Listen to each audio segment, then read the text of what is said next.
Let's start. Good friends. One in from Germany, but now in Taiwan. Dr. Olaf Scholz, and also Professor Dr. Feng Zhongping in Beijing. Both are China expert and a European expert. Now let's talk about the just finished China visit of the German Chancellor Olaf Scholz. Talking about the bilateral relationship between Germany and People's Republic of China, I mean, it has been a very good relationship.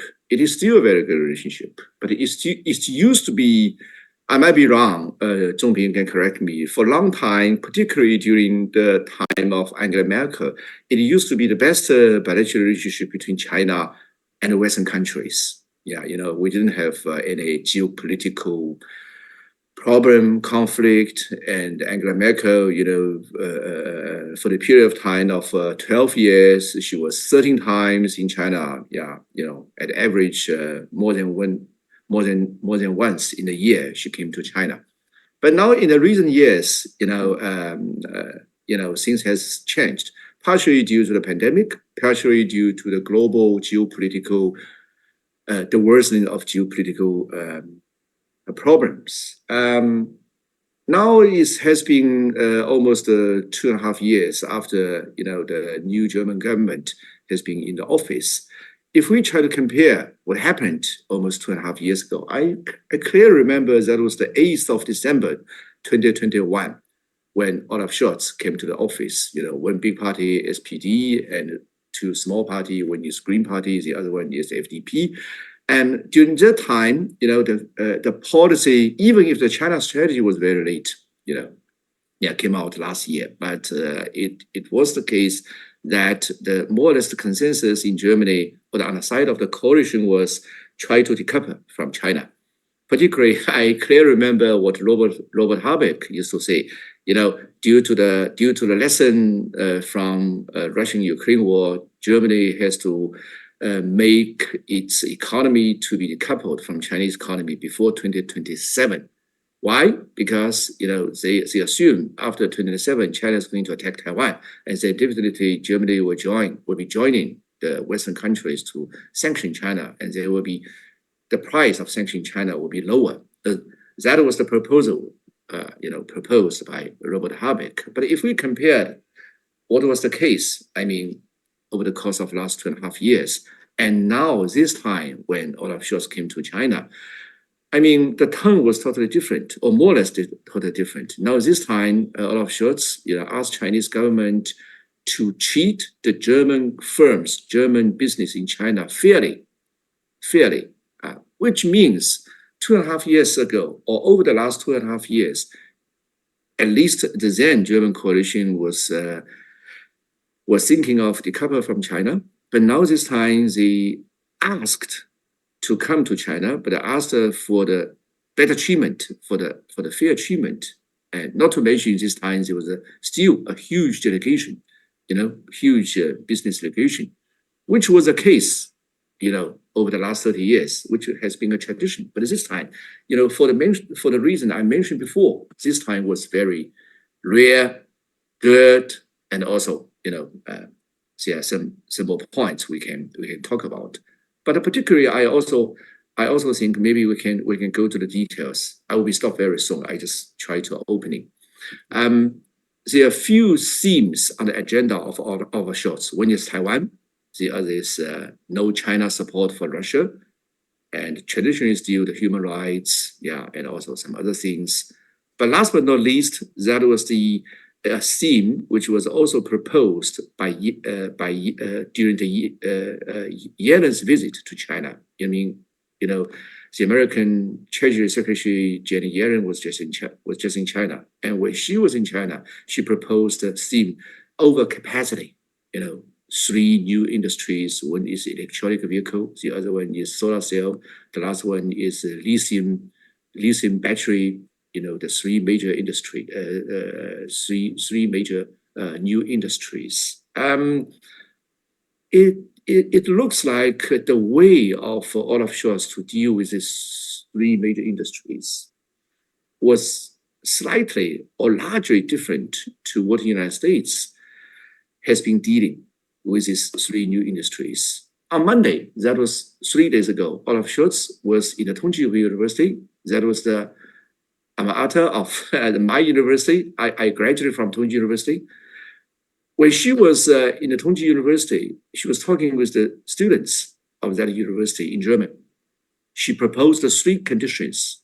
He proposed the 3 conditions. He said, basically, he said, at certain stage, we will be welcome the Chinese electronic vehicle to be on the German market.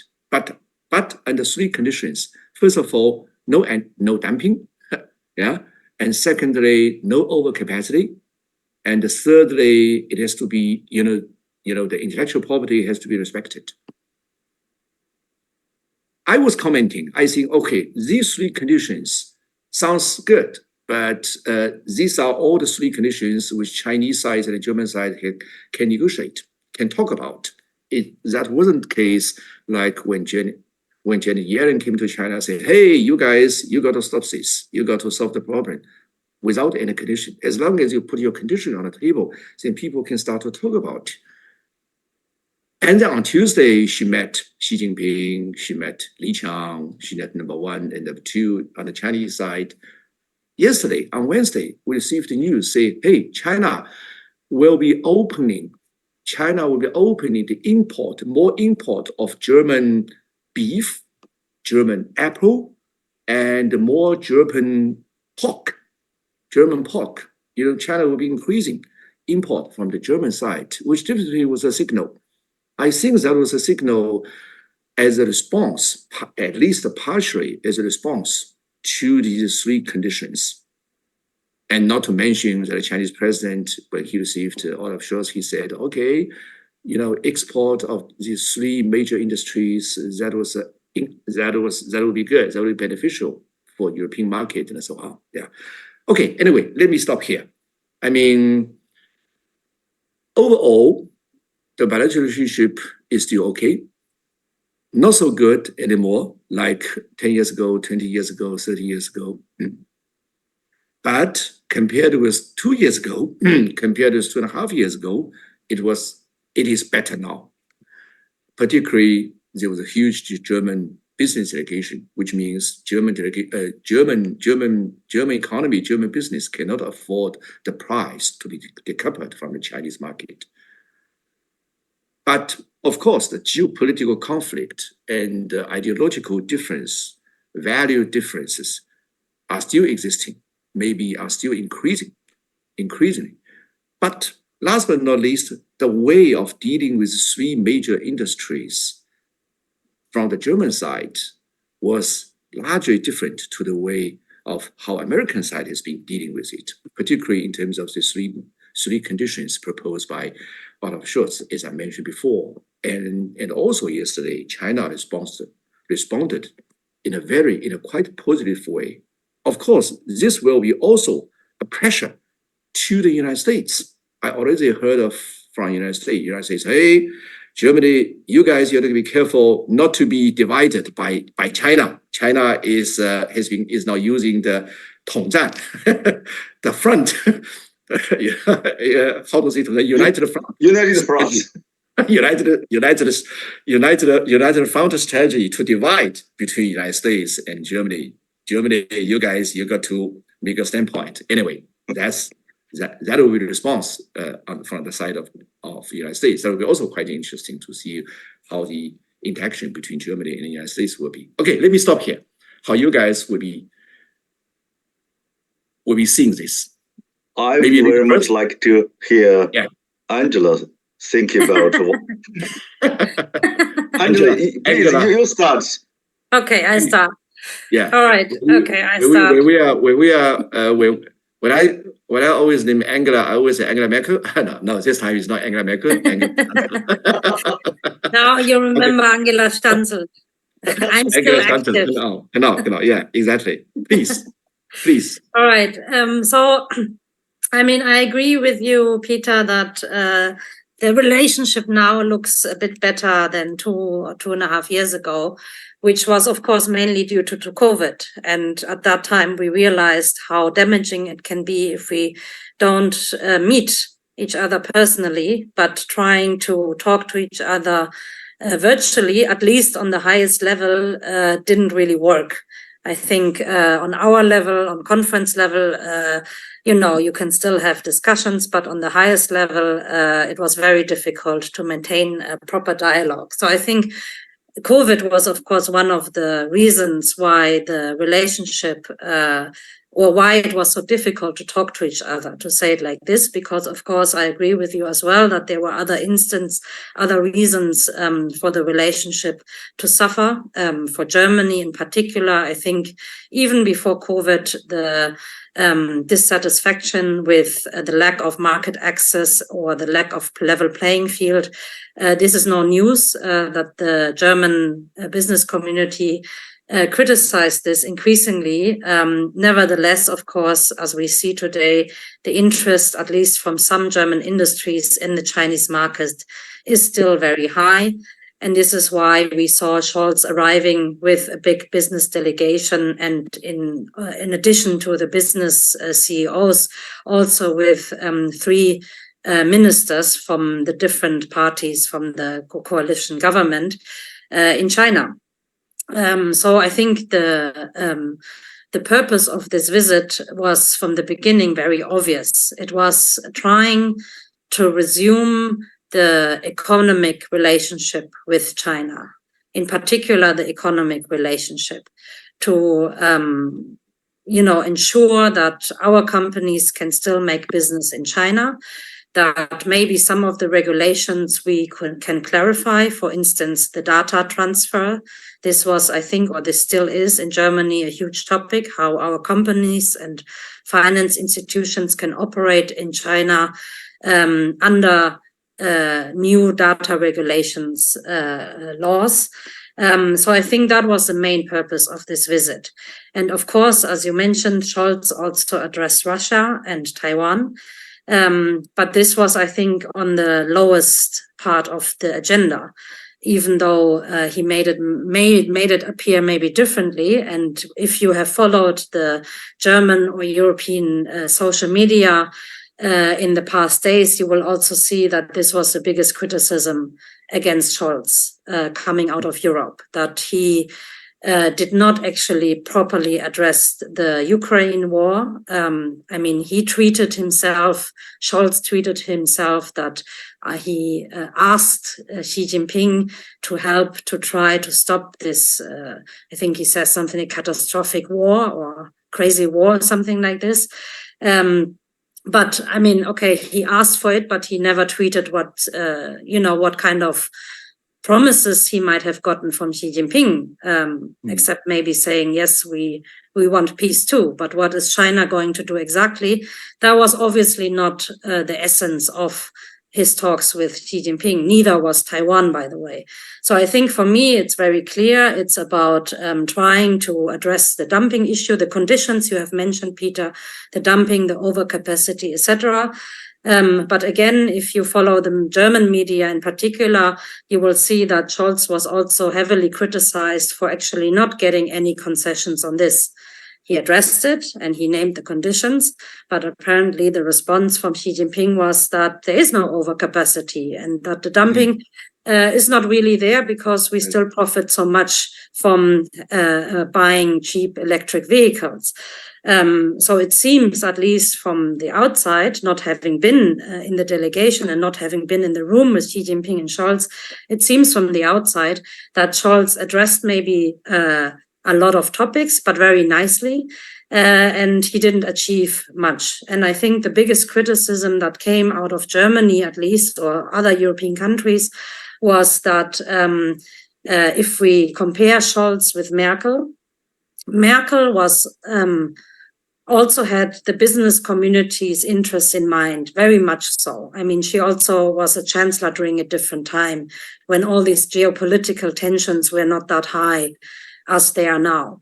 But she managed always a very nice balance between addressing Germany's concerns in terms of human rights, for instance. She also went to Tongji to address the students, and she remembered at one occasion her time living in the GDR as a GDR citizen and the kind of feeling she got when the GDR, when the wall came down, the Berlin Wall came down, and she experienced something like freedom. I mean, she had a very smart way to address the issues important to her. And I think this is something people are missing from Scholz. At least to the Germans, to many Germans, he seems to be too soft, way too soft, when he talks to big leaders such as Xi Jinping.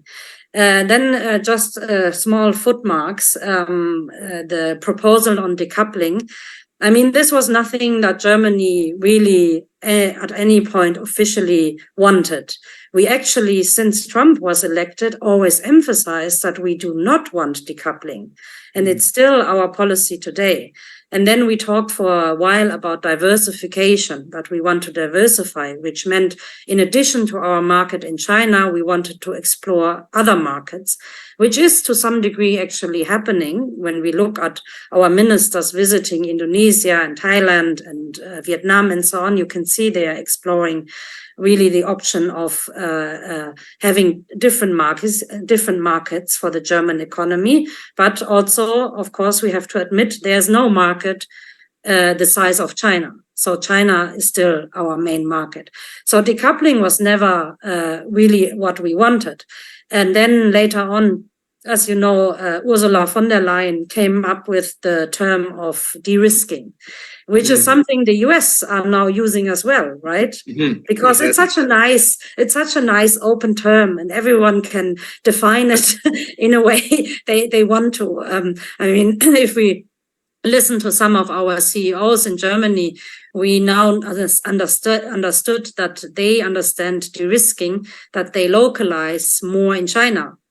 You know, they move their R&D centers to China as to de-risk from whatever is happening with the US, for instance, which is not what von der Leyen had in mind. And when you talk to the American politicians or think tankers, you get a clear feeling that for them, de-risking is still very much linked to decoupling.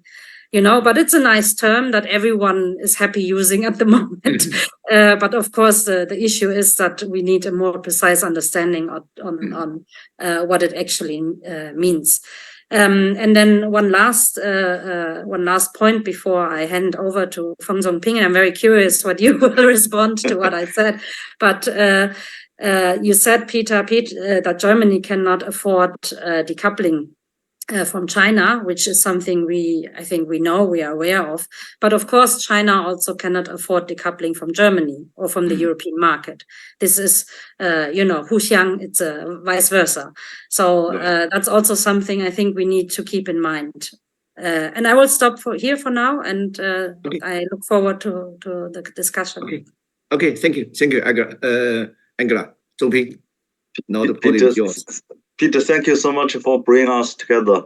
And it was really nice to see Angela again. This is our first video dialogue in the past 3 or 4 years, yeah? Yes. Yeah.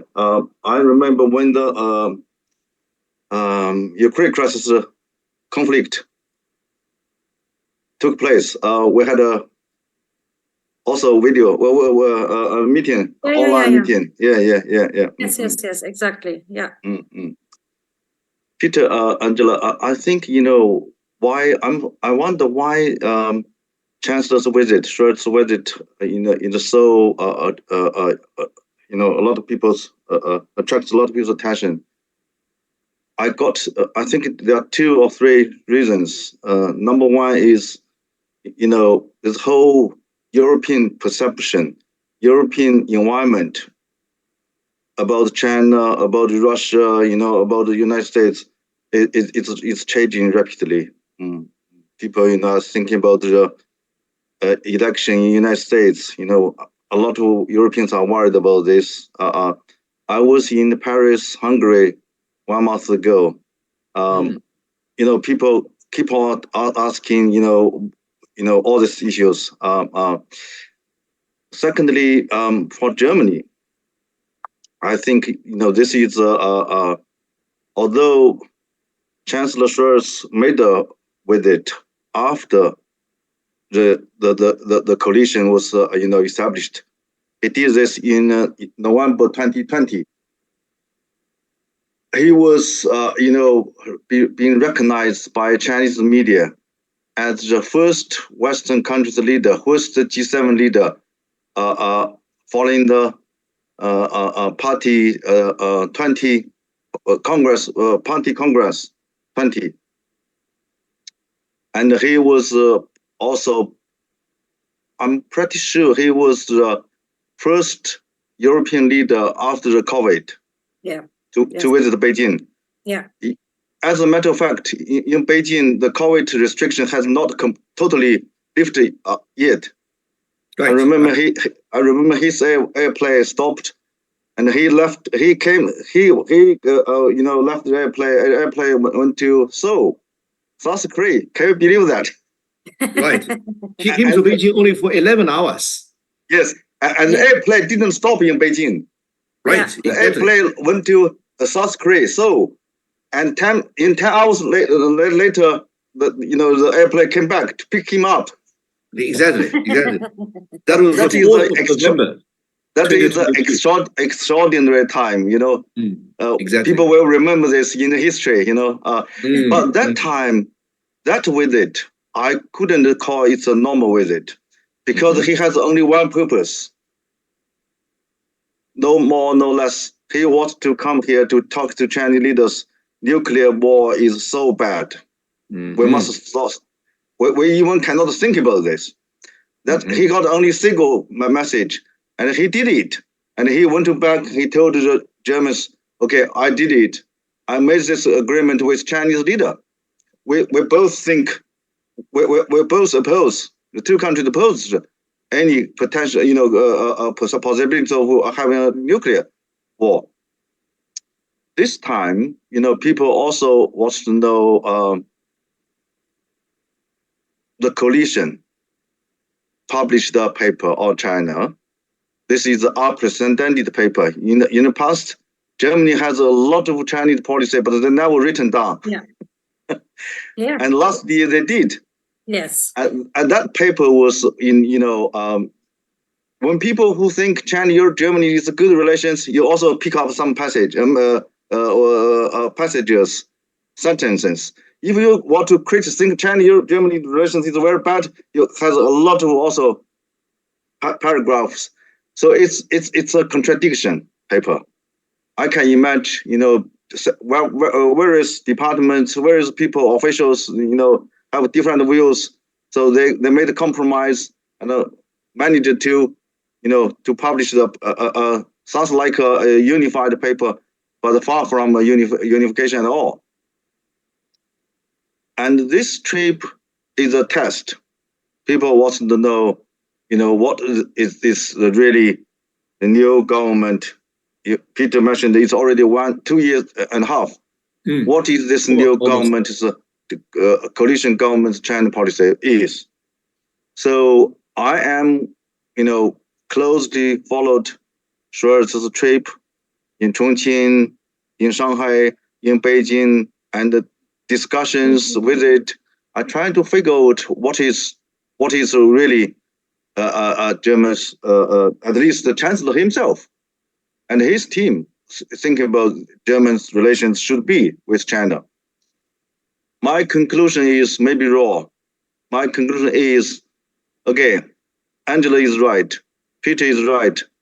No decoupling. That is probably most stupid policy. And let me tell you, China is number 2, Germany is number 3 world economy. And can you imagine we are having a decoupling policy between us? So we both need each other. I agree with you, Angela stressed this point. We both need each other. Second, on Ukraine crisis, or Middle East crisis, or climate change, there are AI, all these issues. Can we, do this by ourselves? Even Germany, even European Union, can European Union as a whole to manage it, to solve this issue, address this issue? No. And facing divided United States itself inside, divided us. And I think China, European Union, China, Germany need each other not only on trade economic issues, but also on global issues. I can understand people maybe criticize Scholz about his remarks on Ukraine crisis, but from my point of view, I saw Xi Jinping made a long discussion. Watching this news, Chinese Central Television News, at least 50% his talk with Scholz is about Ukraine crisis, and the rest is business, commercial, trade relations. And this is our Euro, because I think because Xi Jinping understands Ukraine crisis, Russia-Ukraine conflict is the #1 issue for Europeans. This is the most headache. So any European leaders come to Beijing, I think they have this very heavily in their mind. So she, again talked about what is our position and how can we try to manage to do this. And I followed this Foreign Office Wei Jiaobu's spokesperson's yesterday's speech. He said he made some response on how China think about the upcoming negotiation in Switzerland. Peter, this is definitely the outcome of Scholz's visit. We can link this up. I think Scholz definitely asked China to do more. So to be fair, I think Europe wants to China to do more. I think this is definitely Scholz in Scholz's mind. Okay. So sorry. You mean the Chinese state president has promised Olaf Scholz something in terms of how to help Europe to whatever. I think China understands the Europeans' concerns, and China wants to do more to help to solve this issue. This is for certain, for sure. Okay, but how? Do you know some details? I don't know details. Like Angela, I'm not in the office, in the room. You're not in the news. You're very close to the room. Your city is outside of the room. Okay, Angela, that will be a very good signal, very good news, or a very important signal. I mean, if China participates in the peace talks? I think China will have a positive gesture about this. Yeah. Yeah. That is my personal. That is my personal guess. Yeah. I mean, I think the rumors could be true. The newspapers are reporting on the potential that China is thinking about participating in the talks. The question, of course, will be under what conditions China would consider taking part in the talks. In the past, China has always emphasized that any peace talks can only happen with both parties, That's true. Ukraine and Russia, which of course is close to impossible. At least it has been until now close to impossible to get the two parties on the table. So I think we will see. I think the criticism that we have seen related to talks, Ukraine or Russia talks with Xi Jinping, are in particular in regard to not addressing China's support to Russia. Because there's this one side of the coin that China understands European concerns. I believe that because Europeans talk about almost nothing else since the last years than about Ukraine. So that is one side of the coin to understand our concerns. and to maybe also assure Europeans to help somehow. But that's why I was saying, actually, after all this time, now we need to go beyond the words and see some deeds. And the only deeds we have seen, at least from the Chinese side, according to the sources we have available, is that China has been increasingly supporting Russia, not with delivering lethal weapons, of course, but there are a lot of other ways to support also Russia's war against Ukraine, starting from the economic relationship, but also, you know, there have been reports about dual-use equipment that China has delivered to Russia. So I think this is what the criticism we have seen now on the social media and the European media and so on is actually about, that Scholz was not adamant about addressing this issue, and that he was satisfied with some loose assurances by Xi Jinping. And also in regard to his first visit to China, the one you mentioned in November 2022, he traveled to China with that one purpose of getting the concession of Xi Jinping to divert or to talk to Putin about not using nuclear weapons. But that was actually, in my view, my personal view, a very low-hanging fruit, because Xi Jinping has mentioned that before, that he does not support any use of nuclear war. That was not a new thing when Scholz visited to China for China to say. China has been actually saying this since a while, which was, of course, also very reassuring to the Europeans, that at least the kind of, that worst scenario China would not support. But I don't see it as such a big success by Scholz from his first China visit. But okay, that's my personal view. Okay. Let me go to a bit details, because evils are in details, as we always say in English. Okay. Zhongping, you said China will be participating in a peace talk of Ukraine conflict. That was a good signal, and that was even linked to the talk between Chinese state president and Olaf Scholz.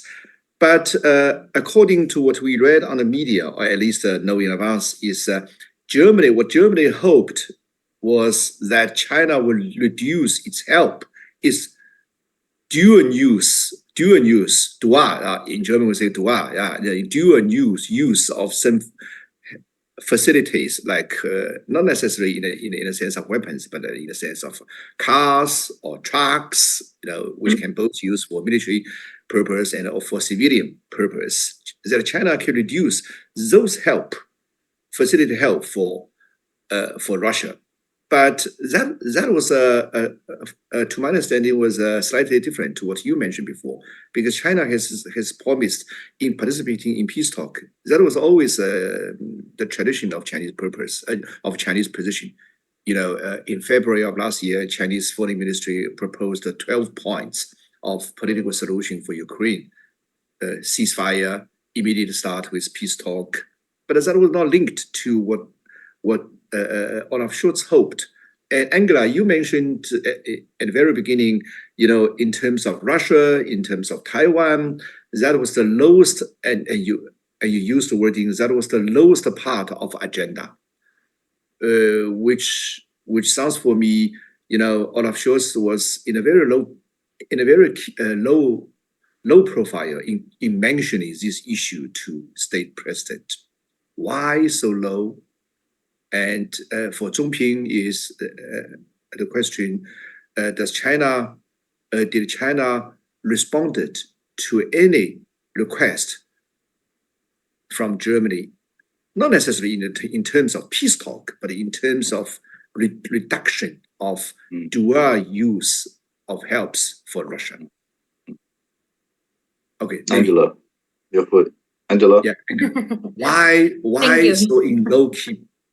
Okay, so on Scholz, I think it has become quite clear in the last 2 years. I think actually from the beginning, Scholz took office, that he he planned to continue Merkel's policy.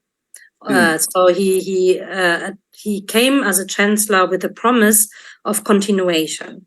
So the balance I mentioned that Merkel managed so well with China, and on the one hand, flourishing economic relations, but on the other hand, also keeping her,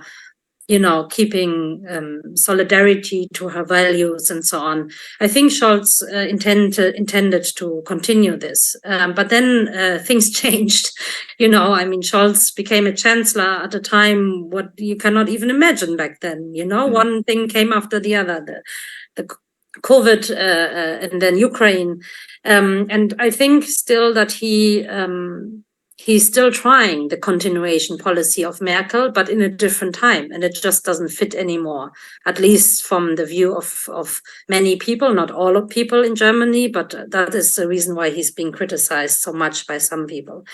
And I do believe that from the first moment he came into office, the German industry was very afraid that he would not pay enough attention to the industry's interests. So from the first moment, they have been knocking on his door and putting him under pressure to consider their interests. And of course, this pressure has increased tremendously since Ukraine, because the German industry had to leave Russia and they lost the Russian market. And as you know, since Ukraine started, at least in the Western media, or if I look at Europe, there has been constantly this parallel made between Ukraine and Taiwan. That is something you mentioned also, Peter, this fear, the angst, that something like Ukraine could happen in Asia between China and Taiwan. And of course, this is something our industry is scared of tremendously, because the Russian market was nothing compared to the Chinese market. So the thought of losing the Chinese market for some reason is very big. And this is why I think, and then, you have the economic slowdown during COVID, also combined with this angst, where the German industry also took some hits. And then due to Ukraine. So the Chinese market, to some industry leaders, not all of them, but in particular the big ones, and we all know the names, I think, of the big companies that I'm talking about, is that they need China in the future and currently more than ever before. And this is why Scholz is being pressured by those CEOs, and this is why he has been traveling to China now for the second time with a huge number of industry CEOs in order to make deals in China. So I think this is the reason why, from the view from Germany, when we saw his visit and his agenda, it looked like, a Merkel visit, where the most important things are business and economic relations. But forgetting that, of course, we are living in a very different time with a very different security threat. So I think this is the kind of issue that a lot of Germans take, that we have the feeling he's forgetting a lot about the geostrategic or geopolitical issues that are also challenging us. And I do believe that in some ways Scholz is driven by angst, actually, that he is afraid that, because we already have Russia as a huge challenge, the biggest challenge since the Second World War, as we always mention, that is challenging our security, not only Ukraine, but the whole European security, actually. And he's afraid that Putin could actually go to the worst and attack NATO allies or make use of nuclear weapons. So that's the one side. And on the other side, I think he also is afraid that we could lose the Chinese market, that, in the end, our companies have no more to invest and no more to make business. So I think in many ways, he actually is driven by a lot of angst. And in that regard, I think, Peter, you were right. Okay, you use some words which are quite impressive for me. One is Olaf Scholz was pressed by some German CEOs, and also he was internally a lot of criticized that he was forgetting some geopolitical tension or political tension or whatever, suppressed and forgetting. So which remind me I'm an old man. which reminded me to 30 years ago. You mentioned Merkel's visit, which reminded me to even Helmut Kohl's visit to China 30 years ago. There was a very famous slogan which was always internally criticized by German media. German media are always critical. That's true. Yeah, which is okay. Wandel durch Handel. Wandel durch Handel, change through trade. That was a slogan proposed by Helmut Kohl. Helmut Kohl, he was always very, very silent, very in low profile in admitting the distance list to Chinese leadership 30 years ago. Very, very low profile. Oh, this is a list of Chinese citizens which you need to release, but not in the high profile. And then in a very high profile, he was doing business. And back to Germany, he was telling the German media and German people, oh, what I was doing is Wandel durch Handel. Change through making trade. So is this still the same? I mean, what I was describing, that was the case 30 years ago, 3 decades ago. That was a golden time between China and Germany, between even globally. That was a golden time. But now a lot of things has changed. In China, a lot of things have changed. On the side of Western, a lot of things have changed. And also Germany has changed. Over the course of last almost 2.5 years, we have huge coalition, SPD, Green, and FDP. And internally, within the coalition, there was a huge disagreement. I don't know how the consensus is moving on. Is there any consensus towards China? I mean, between SPD on one side, I mean, the Chancellor's office, and also the Green Party, Annalena Baerbock, Robert Habeck, and FDP. FDP is still very low profile, but FDP has been always very, very China critical as well, but not so much China critical as Green.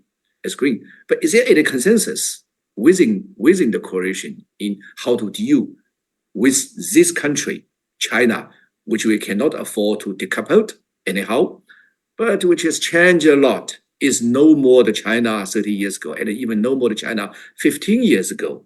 We need the country, but we have to deal with the country in some other ways. So, I mean, this has puzzled me a lot. I don't know. Maybe Zhongping can contribute a lot. He is a European expert on the Chinese side. Angela. Okay. I will do it shortly because I am also curious to hear what Feng Zhongping has to say. But just on the consensus, it's something that Zhongping has also mentioned about the China strategy, right? And I think what it shows us is that there is the broad consensus among, I would say, the 4 parties in Germany, the CDU as an opposition, but still very strong opposition. The broad consensus among our 4 most important parties is that we need China, right? You also mentioned the need to tackle global issues together and the economic mutual dependencies. But what we do with it, this is where, as you said, the devil lies in the details. This is where the parties start to drift apart. Should we be more tough towards China? Should we criticize it more? Should we pressure our industry more to actually really diversify? Or should we encourage them to invest more in China in the long-term future? This is where every party has really their own understanding and definition. And this is why the China strategy appears sometimes maybe contradictory. But I think overall, the agreement is we need China. And we are living in a more difficult time with China, and China has become a much more difficult partner. I think this is also a broad agreement, but how to manage the relationship with this big, important, but also more difficult partner, this is where the disagreement is. And then very quickly on the Wandel durch Handel, I think in a lot of people have called it dead, the concept in recent years. They said it didn't work, it's dead, which I personally don't agree, because of course we keep on trading with countries such as China, but also others. And of course, some changes can happen from that trade, even though they might be unintentional or not being seen and so on. But for me, this concept isn't dead. But what Scholz has been emphasizing to the German public now is not this, but that he is pursuing a pragmatic trade. So you could say this is the new German slogan. Yeah. Oh, it is is a new German slogan. Okay, Chongping. Okay. For myself, I have been always compare what is the Europeans' approach towards China, what is the United States' approach. Right. Okay, United States, you have Biden's approach, you have Trump's approach, and in Europe sounds like have a unified approach, but this is not true. Angela, you know there are probably 27 approaches as well. But Germany is a different country. We have a lot of reasons to think Germany is an influential power in Europe, at the least. What Scholz is doing will definitely have a spillover influence on others. Others say, look, if Germany can do business with China, why not Belgium? Why not Hungary? Why not Romania? So I'm always emphasize two countries in Europe, their rules, special rules. One is France, one is Germany. Yeah. Germany, if Germany thinks, Chinese market is so important, we need Chinese market. Okay, Peter, if we have frictions, I treat them as a normal phenomenon. Two big economies have such a deep interaction without friction, impossible. So let's solve them in business way. Let's make negotiations. Let's make some compromise. You cannot get completely, you win other powers, partners. You need to both to make compromises. Whatever frictions, to have a trade war is the last thing we want to say. So I'm glad Chancellor came to raise some issues. We want to solve them. I think this sounds like a normal, and this is also an ideal approach. So I'm really after watching his trip, following his trip, I get a sense maybe we cannot come back to the Peter's phrase golden period of time, but still we can move on, and we still can keep on doing business with each other. We still can, making cooperations in areas which we have mutual interest. So that is the most positive message I think Scholz's trip have sent to the world, to China and to Europe. One more point is, I want to ask Angela. De-risk is indeed, it's a very nice term, but with a lot of ambiguous. Everybody can say this, for us, this is de-risk. And the degrees can be so totally different. And Peter made a very most important point at the very beginning. You mentioned, Taiwan issue. In some people's mind, that is the big risk. Can be compared with the Ukraine crisis. If West united to have a section, that is indeed a risk. That is a huge risk. If you have a company, you invest in a country, and suddenly, this West invest is going to nothing. And my point is still this is a mentality thinking in some people's Germans' mind. Angela is in Taiwan at the moment. I think this only one thing can lead to this war is someone making crazy independence announcement. Is that right? Okay. Yeah. So I think, de-risking, I think, first of all, of course, you're right. It's so ambiguous, right? And I think there was a recent poll by the European Chamber of Commerce in China, which showed that 1/3 of the European companies understand de-risking as localizing in China, as I have described before, and 1/3 describe de-risking as actually going to other markets, maybe even leaving China. And then 1/3 just stay where they are. They don't change anything. So you have these 3 different kind of approaches. So anyway, about China, I think now also, because I'm here, I can tell you that independence is nothing, nowhere to be discussed. So this is not the risk. The Taiwanese will never do something like this. There will be no change of name. I think Lai Ching-te, the future president, who will be inaugurated on 20th of May, he will continue Tsai Ing-wen's policies of low profile and trying to be very diplomatic. And I think he's very aware that he has a bad reputation in Beijing because he used to be pro-independence. But I don't think this is anywhere near reality. This is a red line that Taiwan would never, ever cross. So this cannot happen. But of course, looking from Germany, and I can tell you that since Ukraine, the requests I get from the German media, from universities to speak, from conferences, from think tanks, from the business community as well, is 90% is about Taiwan. They want to know more about cross-strait relations and what is happening. And of course, in the end, they want to know not could Taiwan declare independence, but they want to know what could trigger China to invade Taiwan. What could be a moment for China to consider an invasion?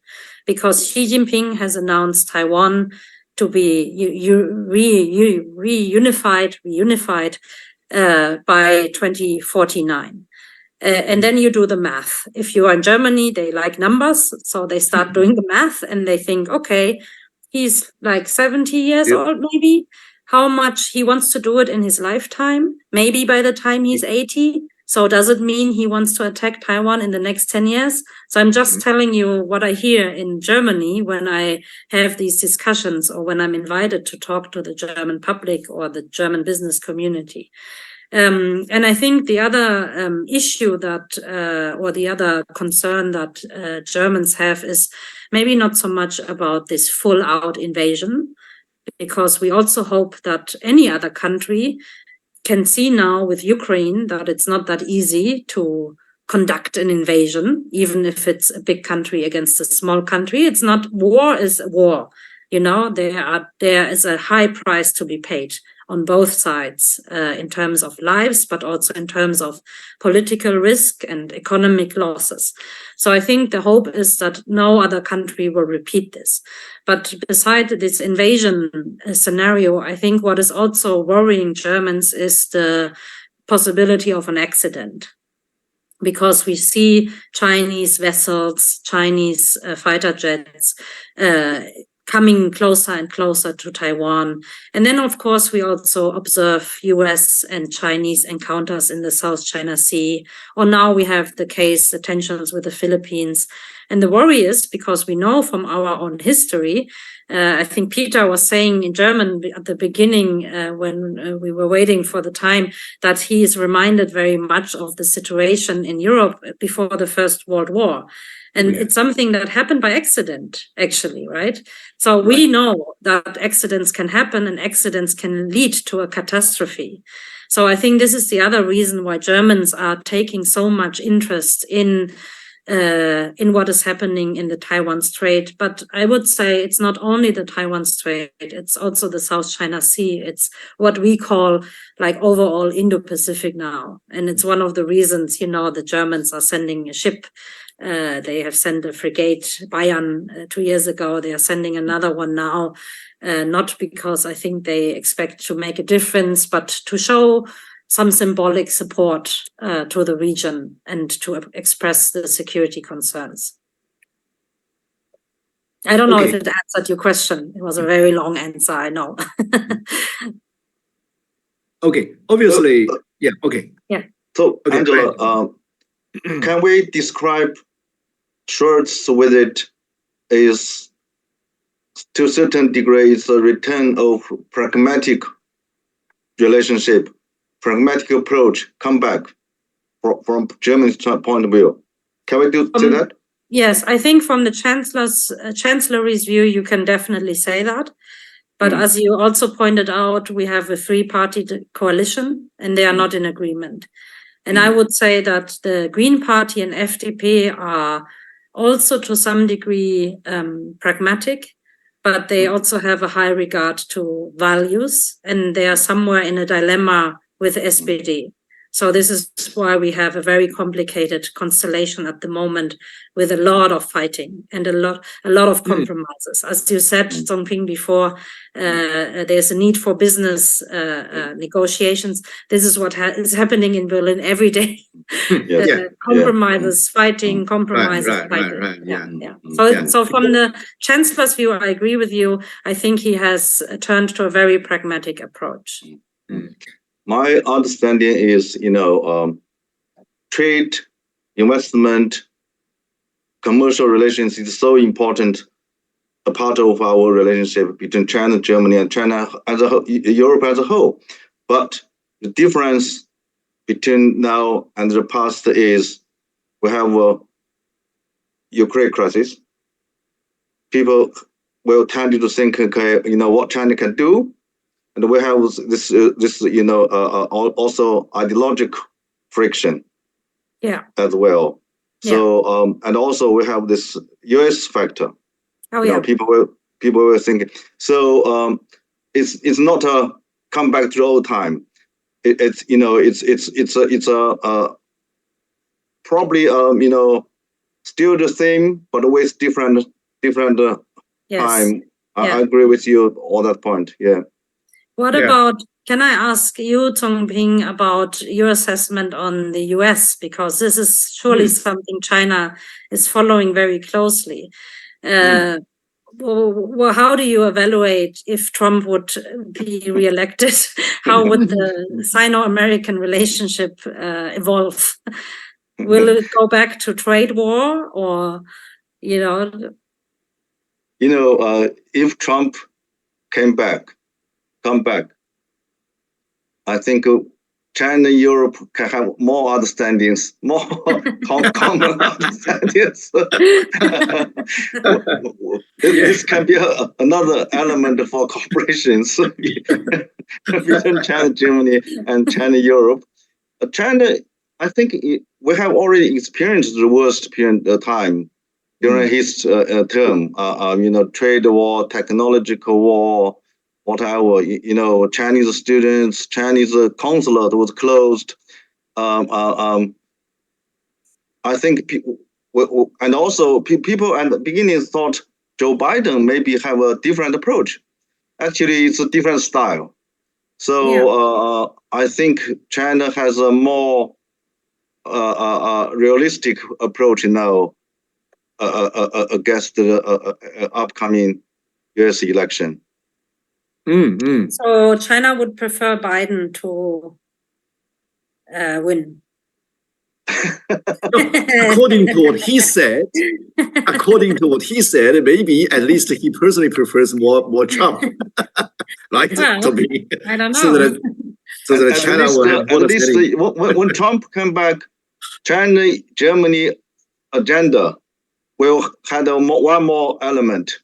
But I think if Trump actually restarts his trade war against China, then the whole global trading system needs to be restructured, actually. That is one point. The other is the European security environment. I think that is also, very alarming for me, if Trump come back. And he's thinking about the NATO, it's a very problematic problem for Europeans. Right. So for us, it's very straightforward. We want Biden to win. Yes, maybe even if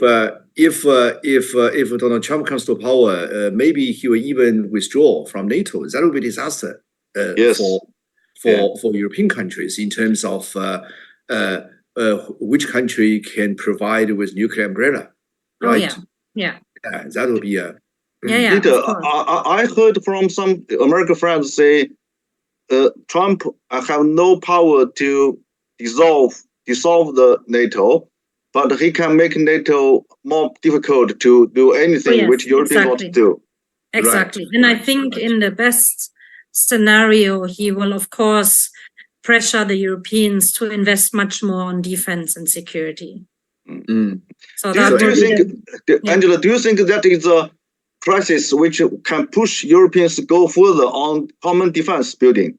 Yes, I do think so.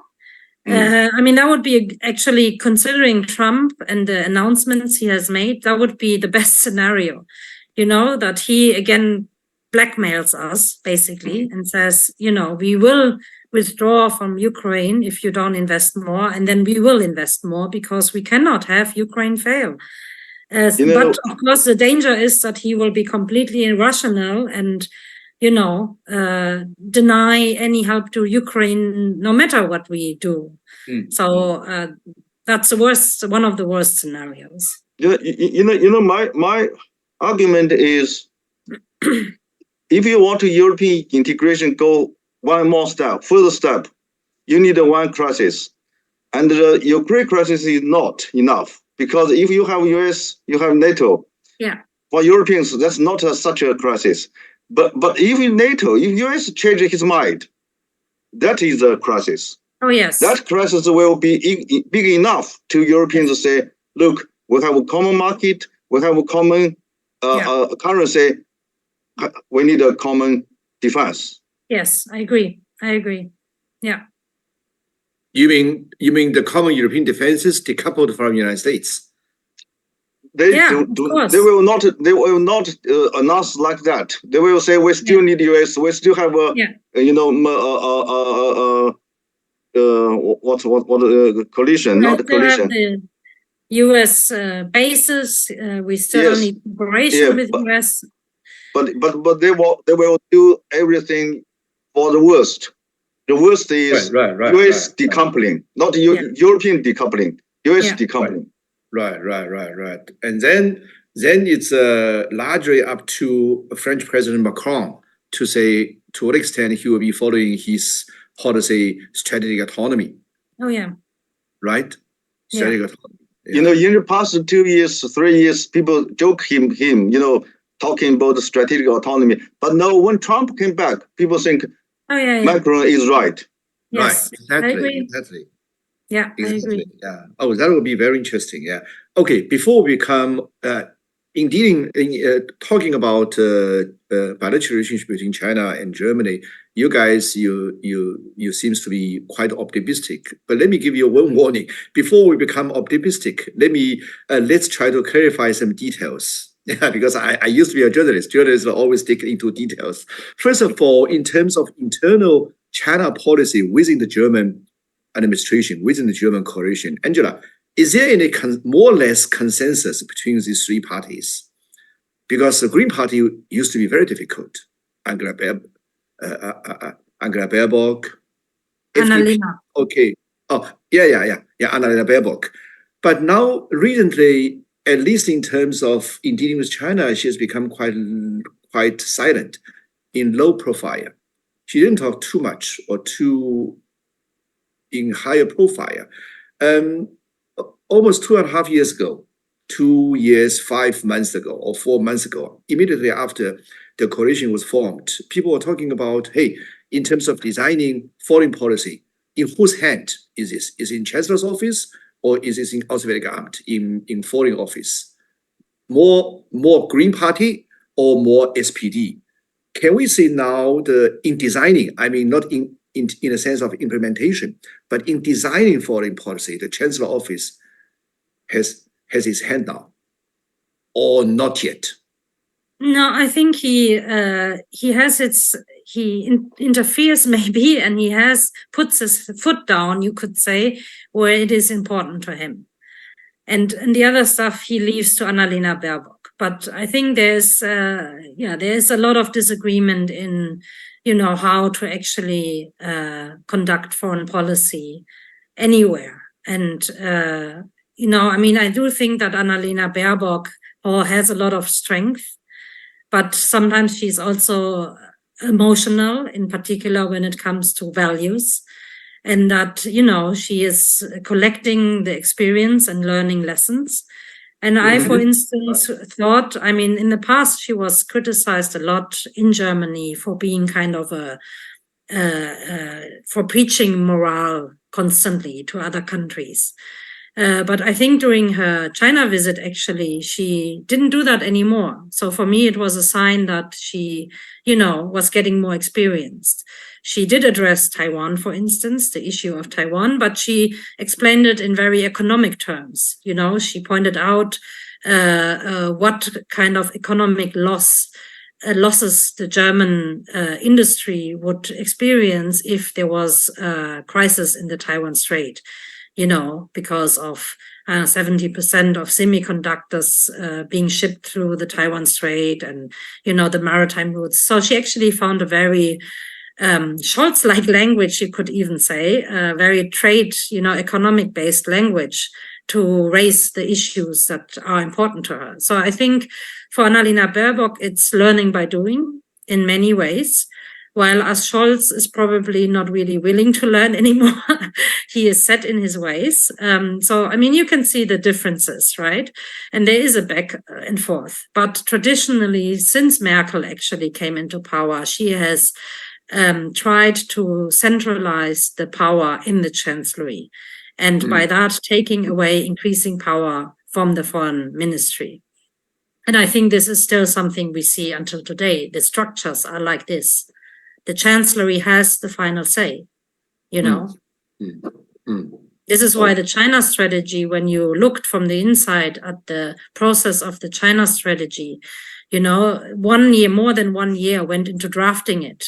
You know, the whole foreign ministry, you could say, was working on it, drafting it. But in the end, it was the chancellery that went through it and crossed out, you know, the paragraphs it didn't like. So yeah, okay. Annalena Baerbock is clear, foreign office, but you know, they have two chairmen from Green Party. The other one is Robert Habeck, is the super economic minister. So what kind of role is Robert Habeck still dominant? I mean, in having something to say in terms of China, in dealing with China. What I mean economic relationship. Yeah.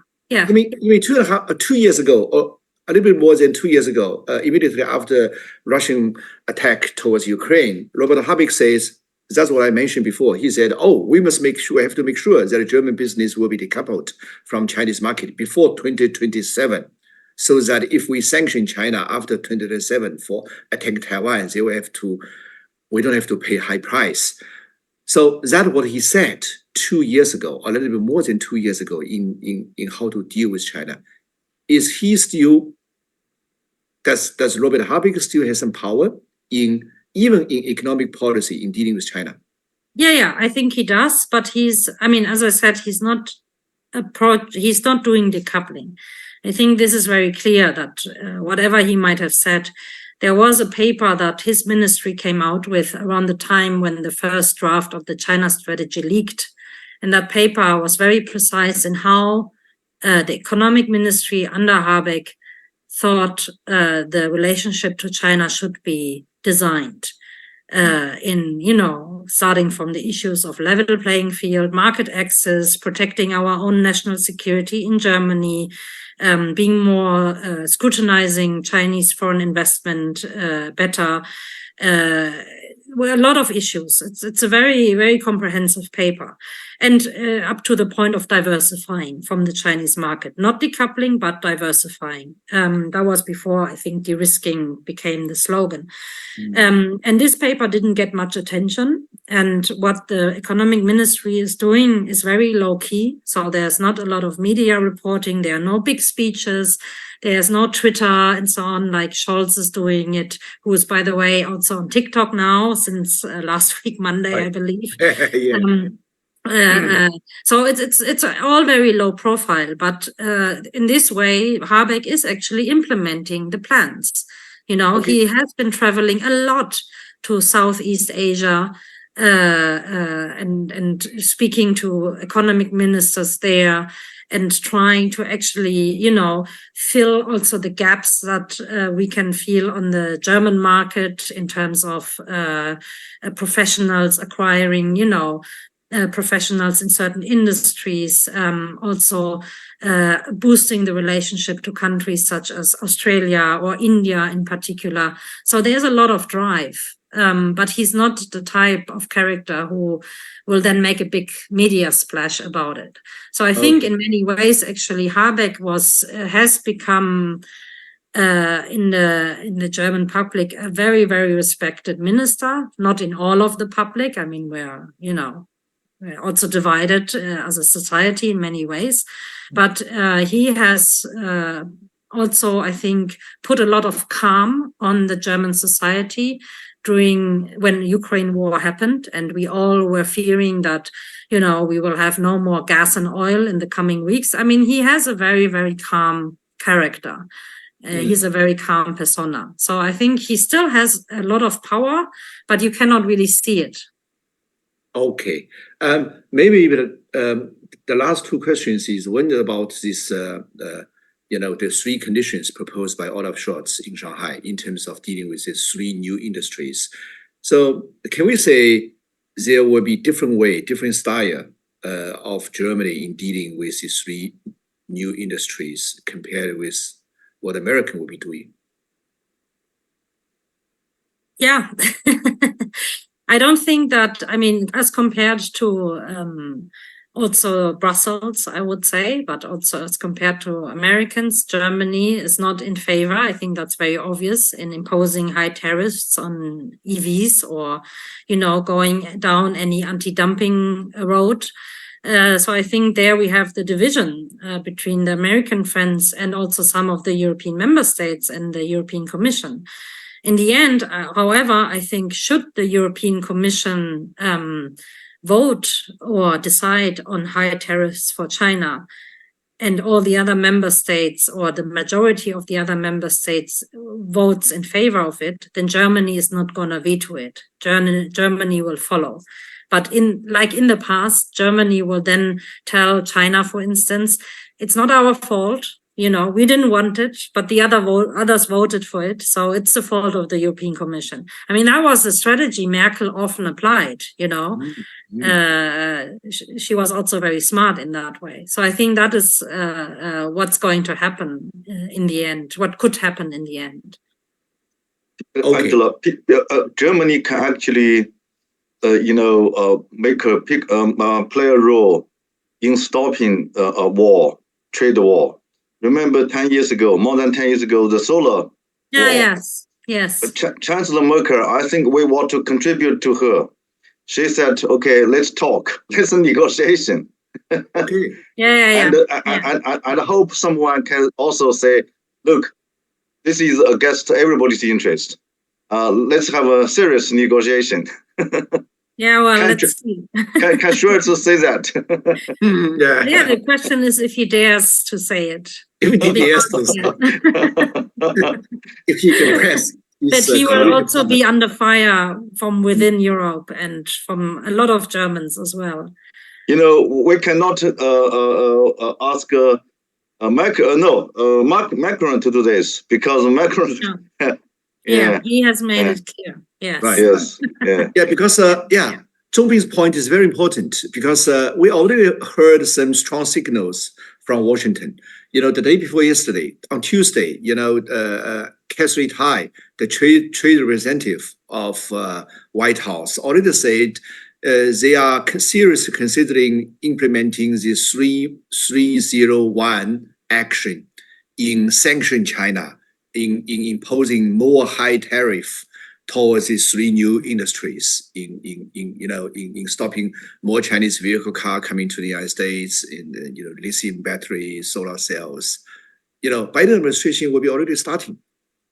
So Germany might play a role if Olaf Scholz dares.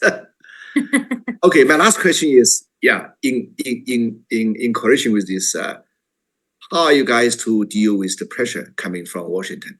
Because Olaf Scholz visits to China, obviously, more or less has been successful for Chinese side, for German business side, Russia, Taiwan, as you mentioned, was the lowest part of agenda, and in these three new industries, Germany very clearly has followed different approach compared with the United States. Then, as I mentioned in first place at the very beginning, Washington has already said, "Oh, you got to be careful, so that China are not going to successfully divide Germany from the United States." So, how are you guys going to deal with the pressure, with the natural pressure from the United States? Can I start? Sorry. Let me start. Yes, Okay, please. I know our time is coming up. Sure. Peter, I think from the very beginning, Europeans are determined, say their interest on China is different from that of the United States. Okay, we are allies across the Atlantic, China, US, Europe. We have so much common interest. We're allies, but this does not mean our interest everywhere is equal. I think Washington perfectly understands this.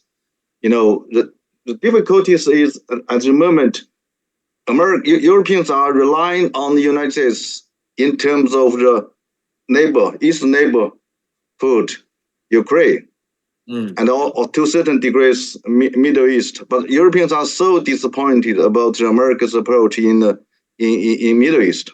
So, but as long as Ukraine is a problem, this part of the world is a problem, Europeans need to be very careful in dealing with their relations with the United States. Having said that, I think,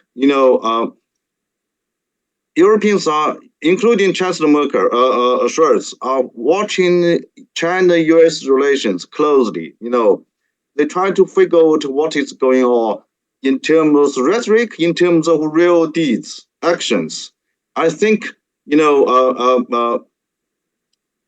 last year, Xi Jinping's meeting with Joe Biden has set some positive, signals. This reduced Europeans' fears of U.S.-China rivalry to a, losing control degree. So all this comes out, all this factor come to one point is Europeans think, look, we have lost UK some years ago. United Kingdom left us. We have lost Russia's energy.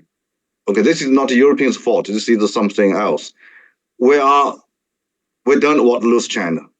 If we are not pushed to that position, we will never can imagine, to lose a big market like China. So I think these are all encouraging. All this element come together to encourage Scholz to make some approach which are not totally the same as Washington D.C.'s. Yeah. Okay. Are you same optimistic like Tony?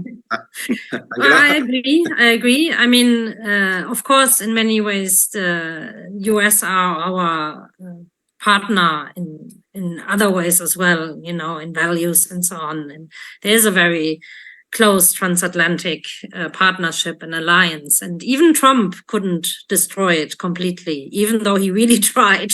You have to also give it to him. He really tried, but he couldn't destroy it. So I think as long as Biden is still president, I think we can find a way. We will follow the US if hard comes to shove, as you say, if we have to. Good example was, I think, the CHIPS Act. I mean, we don't have so many semiconductor companies in Europe, but the Netherlands, and they followed the US, even though they did it grudgingly. And they found some compromise to still be in business with China, even though to a lesser degree, and where it didn't concern national security. So I think this is the issue. If it really concerns national security, we will give give way to the pressure of the US. We will follow the US. But if not, we can always negotiate with the US to see what can we maintain, what kind of relationship or cooperation can we maintain with China. Of course, the issue is when Trump is elected, because Trump might actually ask Europeans, blackmail them precisely, and tell them you will follow us, the US, 100% on the tariff war with China, or otherwise we will drop Ukraine.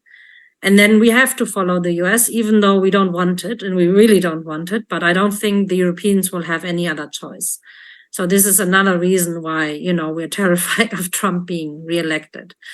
But other than that, I think there are always ways to talk to each other. And you're right, Zhongping, the meeting between Biden and Xi last year, it was very promising, and it was a big relief to Germans or to Europeans to see that also the military dialogue can be resumed, even after all the trouble there has been, all the tension, because it showed the willingness of both powers to actually find a way to coexist and not to escalate. So I think for us, this was also the biggest worry in the years before that, including the balloon incident and all that. So I think we can end this episode optimistically until November at least. Until November. Yeah, because next 7 months will be very critical, very interesting. And also, last but not least, next month will be also quite interesting in Taiwan, 20th of May. Lai Ching-te, Xiao Mei-qing will be coming to. Will we still be staying in Taiwan on the 20th of May? Yeah. Okay. Then you can observe. You can observe on the spot. I didn't get a seat. Okay. But I can follow his speech on television.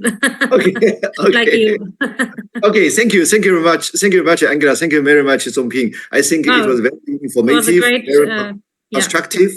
Yeah, and very interesting as well. Yeah. Okay. Thank you. Pleasure. Thank you so much. Thank you so much. It will be also of interest for you as well. Thank you. Yes. Okay. I hope we can continue this. We can often and often Yes. Okay. Let me know if you plan to visit Berlin. Okay. Sure. Yeah, Thank you. Yeah. We'll organize something. Okay. Yeah. Okay. Say hello to your dad. Have a nice day. Yeah. Bye. Okay. Thank you. Okay. Bye. Okay. Bye.